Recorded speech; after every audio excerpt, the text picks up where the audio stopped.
It is a good day. It is sunny in mid-Michigan, and that is a blessing, and we'll count it as a blessing this morning. And thinking about blessings, I want to talk to you about the Lord's table. Because I've received a number of emails last week and this week from some of you in the congregation, and then I've had a few pastors across the country contact me and want to know what I thought about virtually celebrating the Lord's table. Let me first say that I love the inclination. I love that people are asking about the Lord's table because they value it.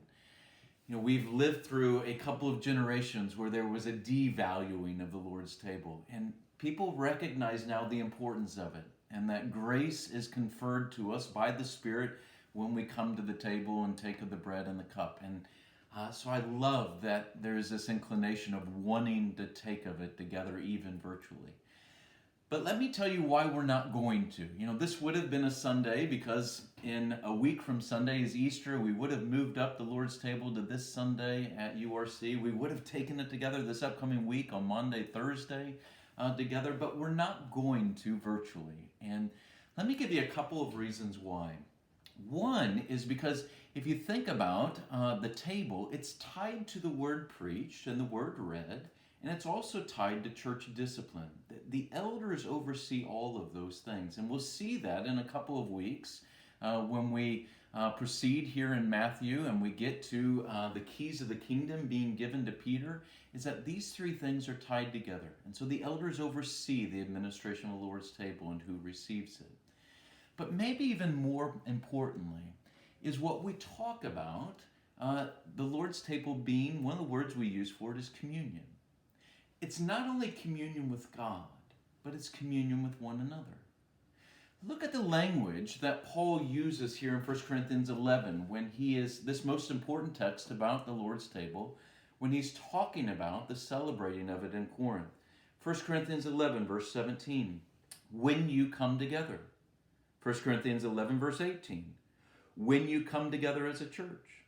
Verse 20, when you come together. Verse 33, when you come together to eat. Verse 34, when you come together. It's a coming together where we're all coming together and partaking of one loaf and partaking of one cup, gathered together under the word preached and the word read in the presence of the elders who are overseeing us, that we are coming together as a church, communing with our Lord and with one another, and eating and drinking together. And we can't do that together right now. We're doing it virtually as we gather together and hear the word read and the word preached, but we aren't all in the same room where all the spiritual gifts are present, and we're all sitting together and partaking of the same bread and the same cup. And so, what does that mean? Does that mean that you and I are somehow missing out on some kind of grace? Well, no. We receive the same grace in the Lord's table that we receive in the word read and the word preached. So it's not as if there is something lacking in a sense that you're not getting some kind of grace. But in another sense, as many are pointing out, and by this inquiry are asking, aren't we missing something? And the answer is yes. We're missing that grace that comes as we gather together in communion with one another. It's not a different grace, but we are missing it, aren't we? So what does that do? Well, just like when you can't eat and you can't drink and your body hungers and thirsts, so it should lead you and I to hunger and thirst for that day when we can gather back together with the church and sit down together under the word preached and the word read and partake of the table together.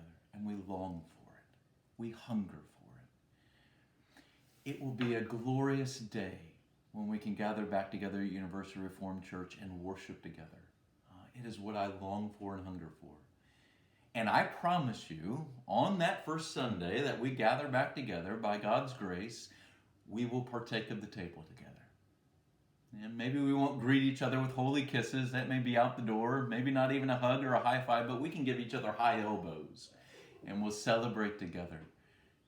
As we come together to take the table together, to sit under the word preached and read together, and it will be a glorious Sunday. I can't wait to hear you sing at the top of your lungs that Sunday.